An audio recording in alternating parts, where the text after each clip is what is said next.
natin tinatanggalan ng pondo ang PhilHealth.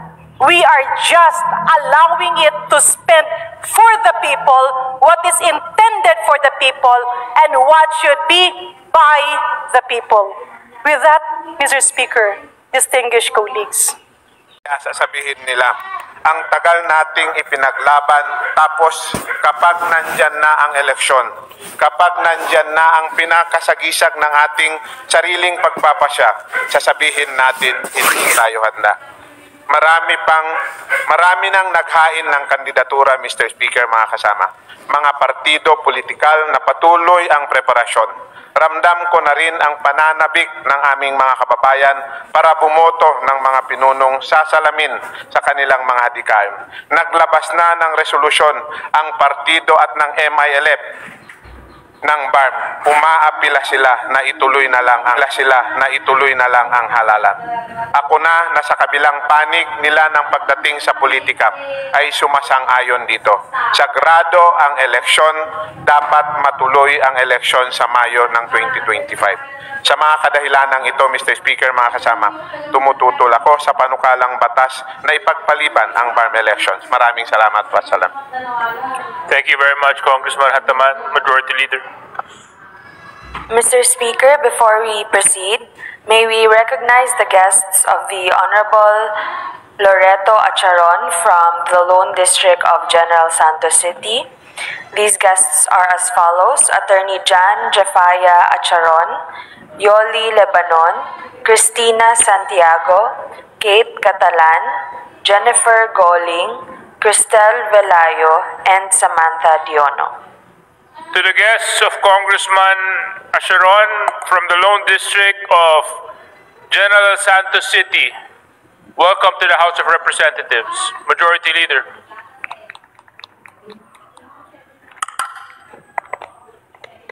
Mr. Speaker, I move for the consideration on third reading, House Bill number 11093, copies of which were distributed to the members, and for this purpose, may I request that the Secretary General be directed to read the title of the bill and that thereafter call the roll for nominal voting. Is there any objection on the part of the House? The Chair hears none. The motion is approved. The Secretary General will now read the title of the House bill and hereafter call the roll for nominal voting. House Bill number 11093, an act establishing the Philippine Environmental Assessment System. Roll call of members in consideration on third reading of House Bill number 11093.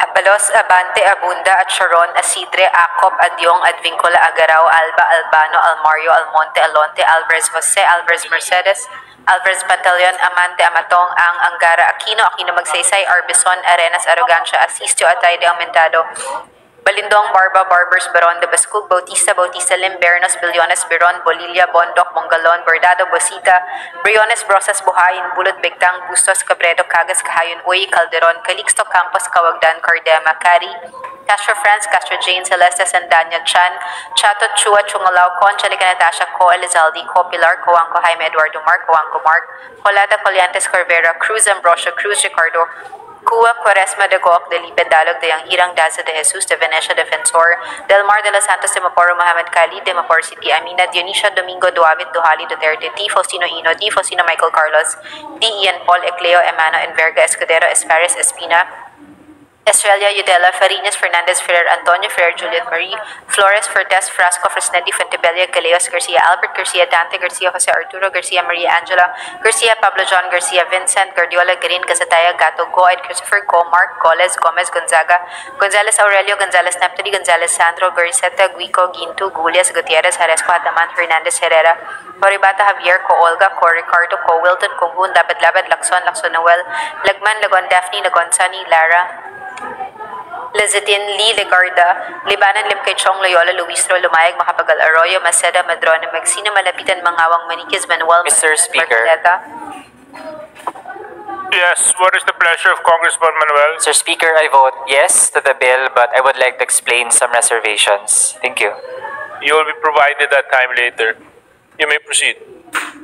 Marcos, Mariano Hernandez, Marino, Marquez, Martinez, Mastura, Matibag, Matugas, Mendoza, Mercado, Revilla, Miguel, Momo, Morden, Nava, Nisay, Nograles, Almario, Nolasco, Omenal, Olaso, Olivares, Ongchuan, Ordanes, Ortega, Uano, Dizon, Padiernos, Paduano, Paglas, Palma, Panaligan, Pancho, Panotes, Pascual, Peña, Pimentel, Plaza, Plata, Primicias, Agabas, Pumarin, Puno, Kimbo, Rama, Regencia, Remulla, Revilla, Brian, Revilla, Ramon Cholo, Reyes, Rilio, Rivera, Robes, Rodriguez, Elohio, Rodriguez, Rufus, Roman Romero, Romualdez, Ferdinand Martin, Romualdez, Zeda Marie, Romualdo, Romulo, Roque, Sakdalan, Sagarbaria, sa Kaluran, Salceda, Sally, Salimbangon, Salo, Santos, sa Ulog, Silverio, Singson Rochelle, Singson Ronald, Singson Mihan, Solon, Suwan, Swansing Horacio, Swansing Micaela, Angela Suarez, Taliado, Tamayo, Tambunting, Tan Joseph, Tan Keith, Micah, Tan Reynolds, Michael, Tan Samir, Tan Stephen James, Tan Tambut, Tan Chai, Tan Watco, Teriela, Teodoro, Teves, Tiangco, Tiang, Tolentino, Tulfo Irwin, Tulfo Jocelyn, Tulfo Ralph Wendell, Tupas Tutor, T. Umali, Unabia, Ungab, Uy, Valeriana, Valmayor, Vargas,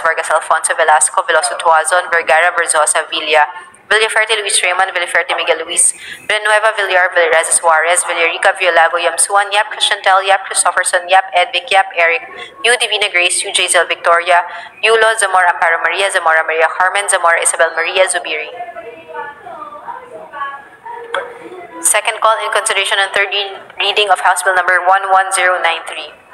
Abante, Acop, Almario, Alvarez, Mercedes, Alvarez, Pantaleon, Bascug, Bautista, Lim, Biron, Bondok, Buhain, Sendanya, Shua, Ko, Angelica, Natasha, Ko, Elizalde, Ko, Pilar, Ko, Wang, Ko, Jaime, Eduardo, Mark, Cruz, Ambrosio, Cruz, Ricardo, De Jesus, De Venecia, Del Mar, De Maporo City, Amina, Duavit, Duhali, Duterte, D. Faustino Ino, D. Faustino Michael Carlos, Ecleo, Udela, Farinas, Fernandez, Ferrer, Juliet Marie, Fentebella, Garcia, Albert, Garcia, Maria Angela, Garcia, Vincent, Gato, Goles, Gonzaga, Gonzalez, Sandro, Haribata, Ko, Olga, Lagman, Lee, Ligarda, Libanan, Lumayag, Marcoleta, Mariano Hernandez, Marino, Martinez, Nograles, Almario, Uwaminal, Pimentel, Plaza, Pumarin, Puno, Kimbo, Rama, Revilla, Brian, Revilla, Moncholo, Rilio, Romero, Romulo, Sagarbaria, Sakaluran, Salceda, Sally, Silverio, Singson Rochelle, Singson Ronald, Singson Mihan, Solon, Swansing Horacio, Swansing Micaela Angela, Tan Reynolds, Michael, Tan Samir, Tan Stephen James, Tan Tambut, Tan Watco, Teriela, Teodoro, Tiangco, Tiang, Tolentino, Tulfo Jocelyn, Tulfo Ralph Wendell, Tupas, Unga, Valeriano, Vargas, Alfonso, Velasco, Villaferte, Luis Raymond, Villaferte, Miguel Luis, Villanueva, Villar, Yap, Christiantel, Zamora, Amparo Maria, Zamora, Maria Carmen, Zamora, Isabel Maria.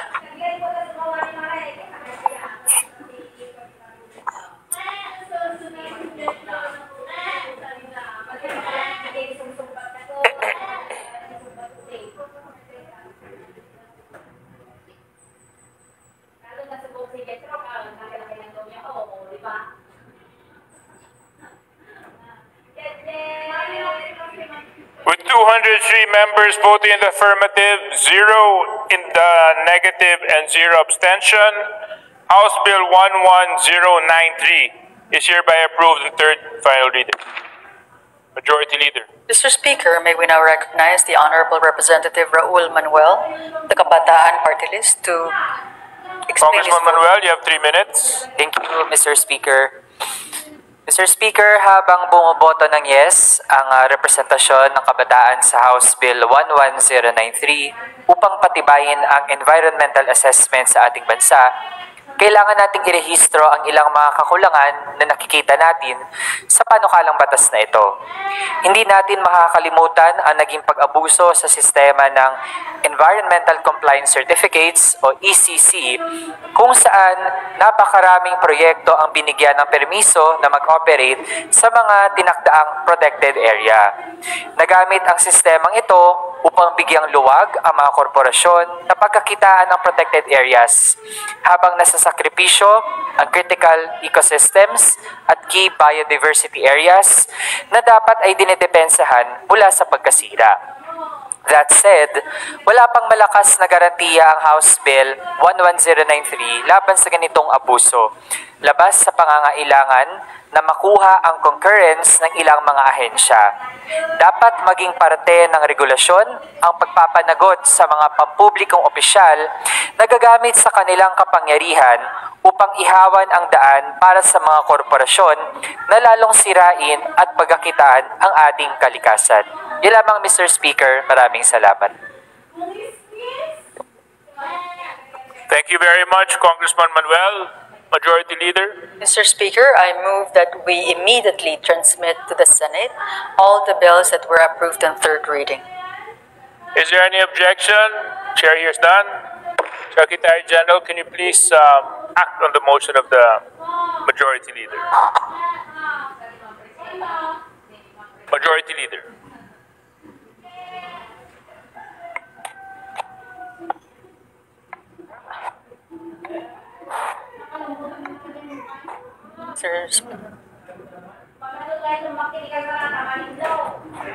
Mr. Speaker,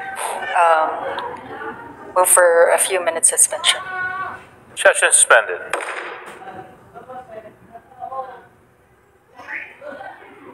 Majority Leader. Mr. Speaker, may I recognize the Representative Franz Castro of the ACT Teachers Party List for a short manifestation. Congresswoman Franz Castro, you're recognized for your manifestation. You may proceed. Thank you, Mr. Speaker. Ang manifestation po ay regarding doon sa budget at naganap sa BICAM. Maring kinukundina ng Makabayan Bloc ang inaprobahang Bicameral Conference Committee Report ukol sa pambansang budget para sa 2025 bilang lantarang pag-ulit sa nangyari sa mga nakaraang taon. Kapabayaan sa pamamahala ng pondo at political patronage. Binabawasan na nga ang mga kritikal na pondo para sa mga serbisyong panlipunan, pinalaki pa ang mga discretionary funds at pork barrel. Nakakalungkot at nakakalungkot na isipin na sa kabila ng kagyat at matinding pangangailangan ng mga pangkaraniwang Pilipino para sa pagkain at serbisyo, pinili pa yung tinuturing na third chamber na ponduhan ang lump sum at mga item na matagal nang nalantad bilang porky projects at programang pagmamadrino. Ang budget na ito ay insulto sa mamayang Pilipino na nagdurusa sa patuloy na pagtaas ng presyo, mababang sahod at bumabagsak na mga serbisyong pampubliko. Oo nga't na ipalabas sa telebisyon ang deliberasyon ng Bicameral Committee, pero puno naman ito ng kalabuan. Opaque imbis na transparent. Inilayo ang publiko sa mga impormasyon tungkol sa mga particular na mga amendments sa katwiran para sa mga ito at epekto ng mga amyenda sa mga serbisyong panlipunang kagyat nilang kinakailangan at inaasahan. Muli, pinapatunayan ng BICAM na ito isang unaccountable third chamber ng Kongreso na questionabling nagagamit sa poder upang isantabi ang mga prioridad ng mamamayan. Hindi katanggap-tanggap ang pagbawas sa mahalagang serbisyo gaya ng pagbabawas ng 74.43 billion pesos ang subsidyo ng PhilHealth, habang ang Department of Health at Department of Education ay parehong binawasan din ng pondo. Bagamat hindi kami sang-ayon na ponduhan ang PhilHealth, yung dapat subsidy na inilaan dito ay ibigay sa mga ospital, national hospitals, para naman po yung kanilang pangangailangan, kahit man lang MOOE ay madagdagan. Ang Department of Public Works and Highways ay tumanggap ng dagdag na 289 billion para sa mga proyektong infrastruktura na pinunana ng mga miyembro natin dito sa Kamara at sa Senado bilang puno ng port. Okay? So, bakit po nadagdagan pa ang Department of Public Works and Highways? Samantalang, hindi ba ang batayan natin ng pagdaragdag ng pondo ay ang utilization rate? Di ba ang Department of Public Works and Highways ay mababa ang kanilang utilization rate? Sa DepEd nga, Mr. Speaker, binawasan ng 10 billion pesos ang computerization program sa dahilang malaki ang unused funds dito ni VP Sara Duterte noong siya pa ang sekretary. Nagtatanong tuloy ang libo-libong mga guro at milyon-milyong mga estudyante, bakit sila ang paparusahan sa mga kasalanan ng dating kalihim? Isang sampal ng binibiktima sila sa kapabayaan at katiwalian sa ilalim ni Duterte. Ikalawang sampal ngayon, napaparusahan sila sa pamamagitan ng mas malalang backlog sa ICT equipment sa mga paaralan. Para na rin nating binigyan ng reward ang mga gumawa ng mali. Unprecedented ito na sa Bicameral Conference Committee ay binawasan pa ang budget ng Department of Education and other educational institutions. Bakit ang pera para sa kalusugan, edukasyon at iba pang mga pangangailangan ng taong bayan ang laging binabawasan? Pero pagdating sa confidential intelligence funds, discretionary funds, at iba pa ay hindi lang pinapanatili, dinaragdagan pa. Itigil na natin dapat ang misprioritization at pagiging manhid sa mga daing na ating mga mamayan na taon-taon na ang ginagawa ng Kongreso at sangay ng Ehekutibong pinamumunuan ng Pangulo. Pinanatili rin ng produkto ng BICAM ang programang AKAP kasama ng iba pang mga social safety net. Naniniwala ang makabayan na kaduda-duda ito in-institutionalize ang ayudang politics para sa halalan 2025. Kung di saan man idinadaan ang pondo ng bayan sa mga politiko, mga maskara ng tulong pinansyal, pero epektong campaign at vote buying. Hindi lamang sumisira sa integridad ng halalan sa ganitong hakbang, ginagawa ring kasangkapan ang GAA. Maganda sana ang intensyon ng AKAP. Ito yung pagbibigay ng pandagdag para sa mga mamamayan natin na kulang sa trabaho o kulang ang sinusweldo. Actually, Mr. Speaker, ginagawa rin ito sa ibang mga bansa. Yung tinutulungan yung ating mga workers kung kulang yung kanilang sinusweldo. Kaya lang po, dapat ang kailangan natin ay sapat na sweldo, sapat na nakabubuhay at dissenting sweldo kaysa ayudang AKAP. Isa pa, sa kabila ng malawakang panawagan para sa pananagutan, hindi ginalaw ang 4.5 billion pesos confidential and intelligence funds ng Presidente. Mas malala pa, dinagdagan pa ng BICAM ng 5.4 billion ang budget ng Office of the President ng walang malinaw na katwiran. Bakit patatabain pa ang bulsa ng Office of the President ay ang DOH at DepEd, mga ospital, rural health centers, at elementary at high school at SUCs ay uhaw na uhaw sa sapat na pondo. So maling prioridad ang budget na ito. Sa halip na tiyakin ang pondo para sa edukasyon, kalusugan at kabuhayan, pinili ng BICAM na protektahan ang interes ng iilan. Ang pera ng bayan ay para sa bayan, hindi para sa bulsa ng iilan. Nananawagan kami sa pamunuan ng Kamara at Senado na tugunan ang lumalaking clamor ng publiko sa pamamagitan ng agarang muling pagtitipon ng BICAM Meral Conference Committee. This BICAM that produced a national budget hinged on skewed priorities should reconvene and return the slashed budget for social services. Remove all pork barrel allotments in infrastructure projects and likewise remove the 17.3 billion budget of this chamber, the House of Representatives. Dapat itong isagawa ng may ganap na transparency sa publiko na may live broadcast ng mga pagdinig para pasaksihan ng sambayan ng Pilipino.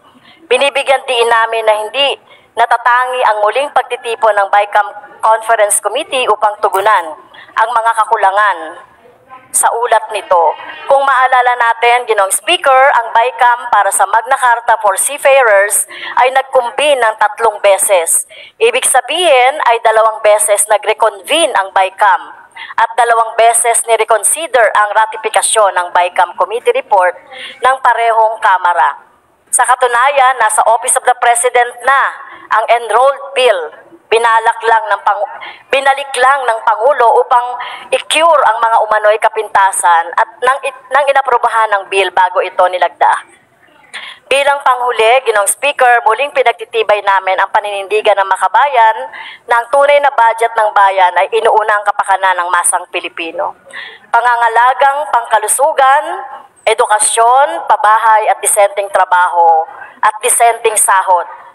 Okay, dapat ito'y magsilbi na maging prinsipyo doon sa ating pagbabudget. Ang tunay na reforma sa lupa, pambansang industrialisasyon at malayang patakarang panlabas. Thank you, Mr. Speaker. Magandang araw sa ating lahat.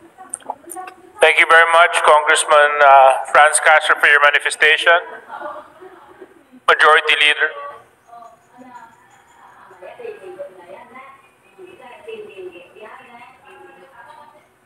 What is the pleasure of Congresswoman Janet Guerin? Mr. Speaker, I'm standing on a matter of personal and collective privilege on an issue that is affecting not only our constituents, but the impact of fake news among us doctors and healthcare providers. Okay, Congresswoman Guerin, for your personal and collective privilege, you have 10 minutes. Thank you, Mr. Speaker. Mr. Speaker, distinguished colleagues, kahapon po lamang ay tumayo ako para isigaw ang totoong boses ng mamamayan, ang pagsugpo sa mga pekeng medical information. And I was referring to the lambasting of our colleague and those who are just helping the local government units on their medical facilities being accredited by PhilHealth via access to DBP funds. Ang pinupuntirya ko po ay hindi yung mga sumakay na lamang at nalinlang dun sa mga pekeng balita, kundi ang pinagmulan ng pekeng interpretasyon, pekeng advokasya at peke na pagiging eksperto. At ngayon naman, Mr. Speaker, distinguished colleagues, I am again standing up. Because even if I will be branded as part of the minority voice, I will never stop because I am definitely sure that this voice speaks the truth and is bringing the real issues that should be discussed. Mr. Speaker, distinguished colleagues, kamakailan lang ay niyanik ang buong Pilipinas nang sabihing zero budget ang PhilHealth. Naglipa na ulit, lalong-lalo na itong palaging nasa media na nagclaim na eksperto siya at siya'y advocate ng public health at kung ano-ano ang mga pinagsasabi. Let me quote the message that has been circulating not only in our country but worldwide, Mr. Speaker. And I am referring to the open letter of Tony Leachon addressed to the President, but is actually being sent all over medical societies and other stakeholders. Let me focus, Mr. Speaker, on his statement, which actually says and implies that health is not a priority of this administration and that health is not a priority of President Bongbong Marcos. This is a big lie. Malaking kasinungalingan para lang ulit mapunta sa headlines, para lang ulit makakuha ng airtime. I am not saying this, Mr. Speaker, because I'm a member of Congress, but I am standing up. Kasi ilang beses na binibiktima ang kalusugan, pinupolitika ang kalusugan dahil may mga taong gustong nagkakagulo-gulo tayo at ang sanhi niyan ay ang perpetrators of fake medical information. He cited 3 situations.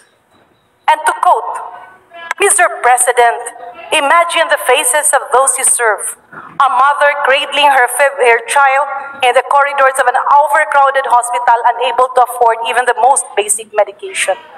A farmer in the provinces walking miles to a rural health center, only to be told there are no funds for dialysis sessions. An elderly man who contributed to PhilHealth all his life, now begging for help as mounting hospital bills eat away his family's savings. And he further mentioned, these are not just statistics, these are real people. And the government is being poised to deprioritize healthcare in favor of program appropriations and the Ayuda para sa Kapos ang Kita program. He further mentioned, when the government allocated zero subsidy for healthcare in 2025, and this is addressed to the President, Leachon mentioned, you placed millions of Filipinos at risk, especially the poorest and the most vulnerable. When the cries for support from those who depend on universal healthcare law were met with silence, you betrayed the promise of a healthcare system that is meant to be universal, accessible, and equitable. He further mentioned that this is not about politics anymore, Mr. President, but this is about lives and Filipino lives. Mr. Speaker, distinguished colleagues, unahin ko itong mga pinagsasabi niya. totoo yung sitwasyon na meron tayong mga taong nagkakasakit at nangangailangan ng tulong.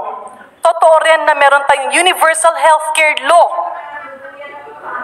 na hindi epektibo dahil ipinasa siya para magmukhang mabuti at para sa Pilipino, pero ang katotohanan is it is mere lip service. Again, because of killer provisions. Kasalanan ba ng administrasyon ngayon nang ipinasa na universal healthcare law nung nakarang administrasyon ay hindi epektibo? Kasalanan ba ng administrasyon ngayon na yung mga nangyari sa PhilHealth nung nakaraang administrasyon ay nababoy ang PhilHealth? Is it the fault of the current administration that we are trying to correct things and abuses in the health sector? Mr. Speaker, distinguished colleagues, we should never shut our mouth if there is somebody sowing intrigues and misinformation among the general public. Ang sabi nga ng World Health Organization, it's time to flatten the curve of infodemics. At ulitin ko ang sinabi ko kahapon. Ano po ba ang infodemics? Ito ay dinagdagan o binawasan na totoong impormasyon para magmukhang totoo, pero peke, Mr. Speaker. I do not blame the people who reacted, the people who took on the debate on various platforms, the people who were bleeding and crying and very much anxious, thinking that what Lechon is saying is the truth. But the reality is, Mr. Speaker, distinguished colleagues, pinaglalaroan lang ang mga Pilipino ni Tony Lechon dahil karamihan ng kanyang sinasabi ay twisted information. Bakit nga ba nagkasiro ang budget ng PhilHealth? Mr. Speaker, I was a former chairman of the board of PhilHealth. Yes, I was with PhilHealth for only over a year. But my eyes were open to many things happening inside that had to be corrected. Reforms were made. In fact, even in policies of PhilHealth, 8 major reforms were made, including to curb fraud and to make it responsive to our people. Pero ano ang nangyari? Nung pumasok ang nakarang administrasyon, pinaliktad lahat ito. Noong 2017 at 2018, nagpakasaya ang ilang opisyal ng PhilHealth by distributing PhilHealth money and making this as excessive allowances. Andun yung isang PhilHealth president na nakatira sa hotel. Kaliwat kanan ang mga sumusobrang benepisyo, hindi para sa tao, hindi para sa miyembro, kundi para sa kanilang mga sarili. Andun yung napakamahal na COVID testing that was actually depleting the funds of PhilHealth. Pero hindi naman talaga nabibigay yung tamang serbisyo ayon sa mga sakit na kailangan ng tao. Andun yung interim reimbursement mechanism na yan ang totoong pamumulitika kung saan ang pera ng PhilHealth ay pinamigay na ang PhilHealth ay nagbukhang kapitalista sa mga pribadong ospital na hindi naman tumatanggap ng pasyente. At ano ang nangyari, Mr. Speaker? No accountability. Is IRM illegal? Definitely. Dahil ang pera ng PhilHealth, kapag yan ay binayad na as premium, yan ay pera na ng mga miyembro para kung ikaw ay magkasakit. Hindi yan pwedeng ipautang, hindi yan pwedeng gawing pangkapital, hindi kapitalista ang PhilHealth, kundi ito ay government insurance. Non-profit at that, Mr. Speaker. So bakit ngayon, habang inaayos natin ang puso ng kalusugan, which is actually the primary energy and adrenaline that makes healthcare sustainable. Kasi maski ilang ospital pa ang ipatayo natin, maski ilang tao pa at healthcare workers ang ating i-hire. But if we do not have an effective, efficient, and responsive PhilHealth, this can never make universal healthcare applicable. Dahil ang PhilHealth, ang puso na nagpapaikot sa lahat ng investments on health. be it national, be it local, be it private, or be it government. Ngayon, bakit natin uulanin at tatadtarin ng kasinungalingan ang mga taong gustong sugpuin at ayusin ang PhilHealth? Why are we depriving PhilHealth of major changes that will actually put things in their proper perspective? Unahin na natin, meron bang pera ang PhilHealth? Yes. As mentioned earlier, and which is still ongoing on the Committee on Good Government, there is around 500 to 600 billion funds in PhilHealth. Mawawala ba? Malulusaw bang PhilHealth? No. Pero balikan natin ang punot dulo ng mga problemang ito. Ano ba ang binibigay ng national government sa PhilHealth? We call it subsidy in appropriations terminologies. But in medical terminology, this is actually payment of premium. Dahil insurance po ang PhilHealth, dalawang klase po ang nagbabayad nito.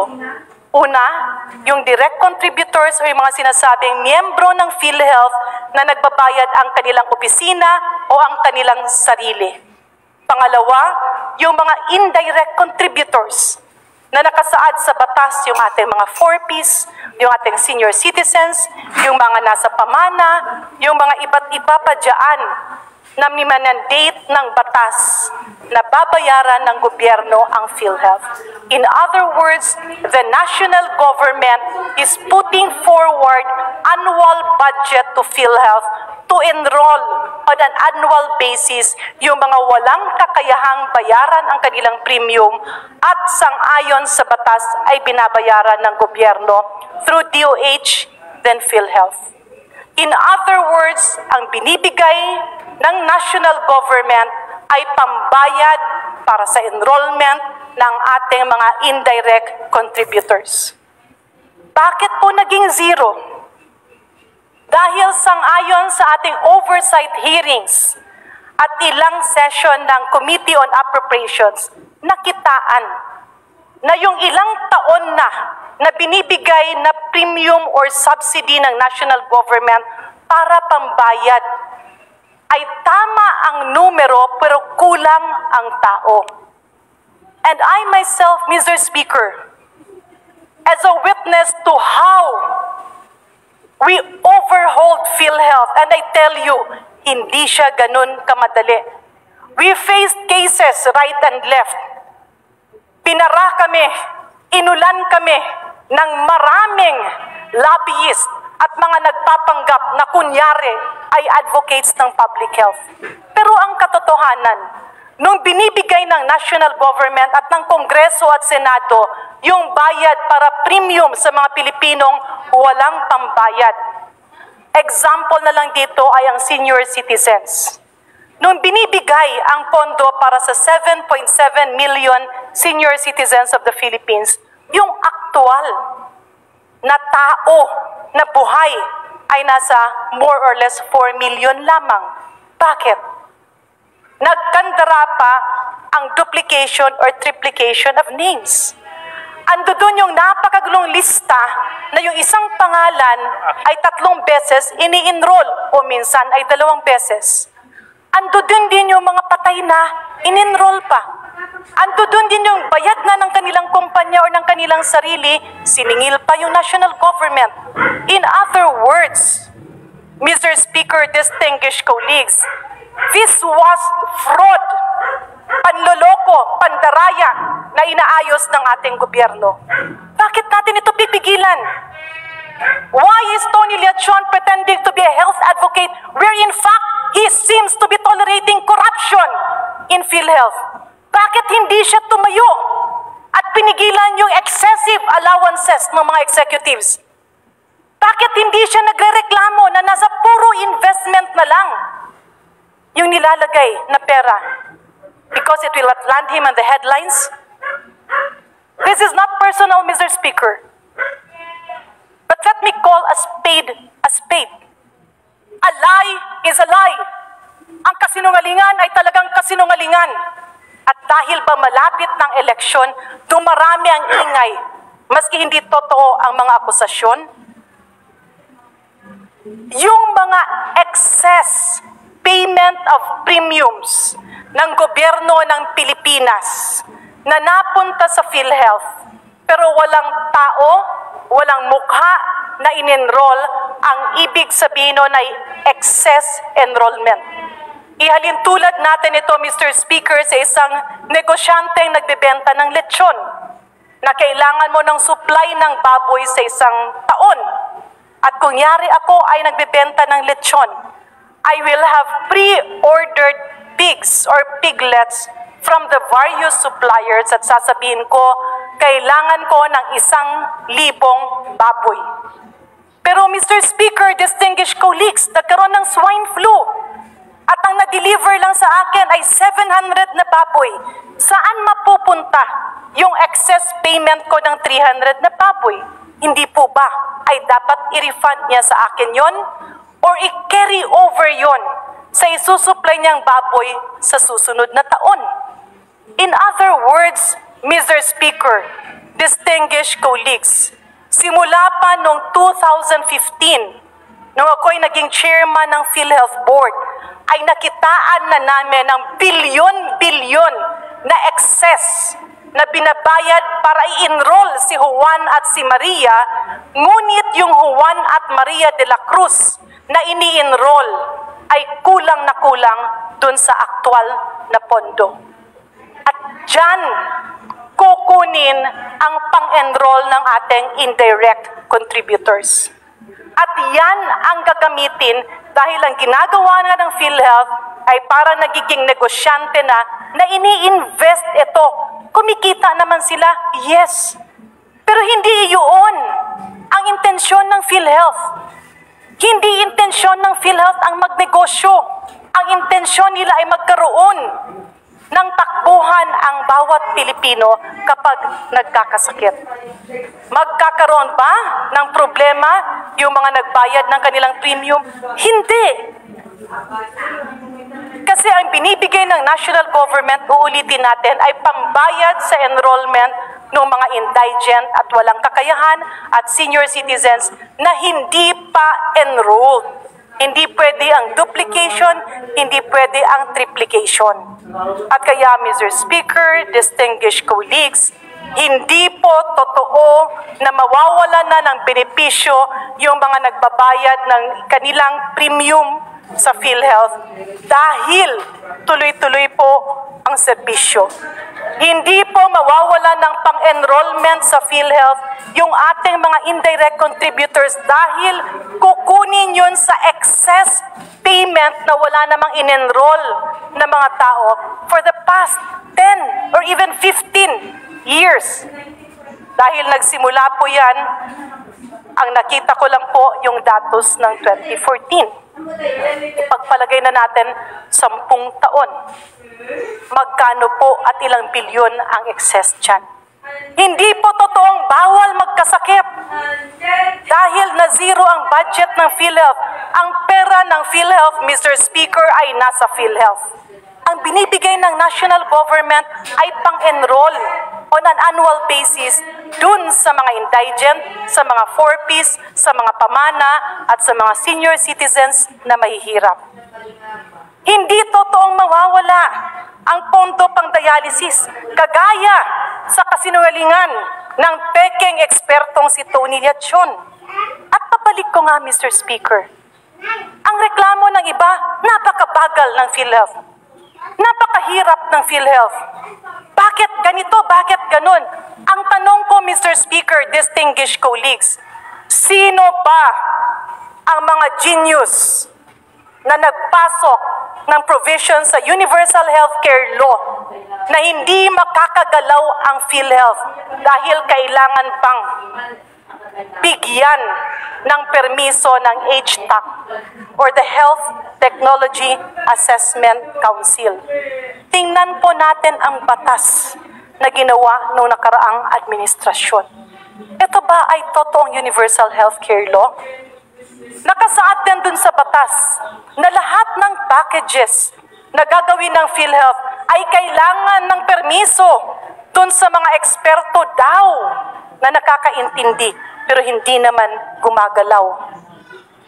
Sino ba ang naglagay ng provision na ang trabaho ng DOH ay gagawin ng PhilHealth?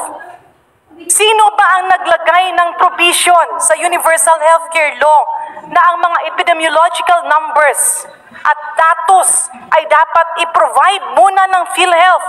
Ito naman ay trabaho, supposedly ng DOH. Mr. Speaker, distinguished colleagues, the zero budget approved by the Bicameral Conference Committee is not because we do not advocate health for all. The zero budget is meant to realign the funds to make healthcare sustainable. Kasi kung meron tayong mga ospital pero hindi naman PhilHealth accredited, kung meron naman tayong mga ospital pero wala namang doktor kasi kulang ang pangsweldo, kung meron tayong mga ospital pero hindi naman ma-accredit kasi may mga kulang na kagamitan, eh wala pong kwentang mag-enroll ka ng mga tao sa PhilHealth if PhilHealth cannot accredit these facilities. In other words, Mr. Speaker, ang sabi dito, budgeting is a serious and sacred exercise where public funds must directly benefit the people. True. Funds from taxes and duties we pay and the debt incurred that we and the future generations would have to eventually pay. Yes, this is true, Mr. Speaker. And that is why Congress and Senate is doing its work. Hindi pa pwedeng patulugin ang pera ng national government sa PhilHealth kung wala itong mga mukha na may papakita na kailangan i-enroll. Hindi pwedeng patulugin ang pera at kumita ng ilang interest sa bangko na mapupunta sa PhilHealth pang gastos sa kanilang dagdag na mga bonuses. Hindi pwede, Mr. Speaker, distinguished colleagues, na papayagan natin maimpluwensyahan yung utak ng ating mga kababayan dahil meron tayong mga naglaganap na peking eksperto na pagkapag lumalabas ay napapaniwalaan ng tao. Why? Because they have mastered the art of infodemic. They have mastered. Magdamit ka lang ng maayos, magkunyari kang eksperto, ayun, akala mo totoo na. I am standing up, Mr. Speaker, distinguished colleagues, because health is the adrenaline of our life. It is the core of every movement of a community. And if Lechon is saying that he needs a president who stood for the people and not the one who turned away from them in their time of greatest need, then he is knocking at the wrong door. He is knocking at the wrong people because it takes extreme political will to reform PhilHealth. The syndicate that has been embedded in that institution is far from description, Mr. Speaker. Only a president and a government with extreme political will can overturn the events. Hindi po natin pwedeng itolerate ang mga ganito. Hindi natin tinatanggalan ng pondo ang PhilHealth. We are just allowing it to spend for the people what is intended for the people and what should be by the people. With that, Mr. Speaker, distinguished colleagues, napakarami pa ng gusto kong isawalat sa mga nangyayari sa PhilHealth. Napakarami pa ng dapat ayusin. Pero huwag tayong magpalinlang at huwag tayong magpadala-dala dun sa mga nagsasabing ito ay anti-people, ito ay anti-health.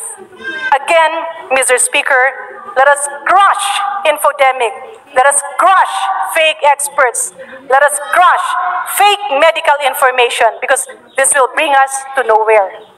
PhilHealth will continue to exist. PhilHealth will continue to live and serve us, but PhilHealth needs to be spanked a little because they have to police their ranks. Thank you, Mr. Speaker. Maraming salamat, distinguished colleagues. Thank you very much, Congressman Gurin. Majority Leader. Mr. Speaker, I move that we refer the speech of the Honorable Representative Janet Garin to the Committee on Rules for its appropriate action. Is there any objection? There being none, motion is approved. Majority Leader.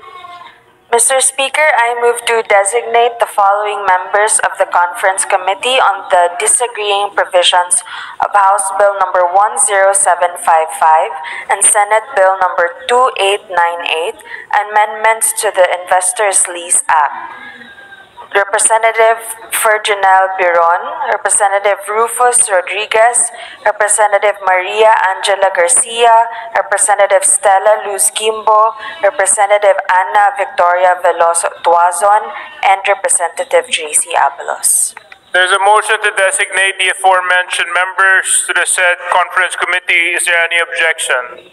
The chair hears none. Motion is approved. Majority Leader. Mr. Speaker, I move to designate the following members of the Conference Committee on the Disagreeing Provisions of House Bill number 10142 and Senate Bill number 2575, Strengthening the Early Childhood Care and Development System. Representative Roman Romulo, Representative Marie Bernadette Escudero, Representative Jaime Fresnedi, Representative Siracio Gato Jr., and Representative Raul Daniel Manuel. There is a motion to designate the aforementioned members to the said conference committee. Is there any objection? The chair hears none. Motion is approved. Majority Leader. Mr. Speaker, I move to suspend for a few minutes. Session suspended.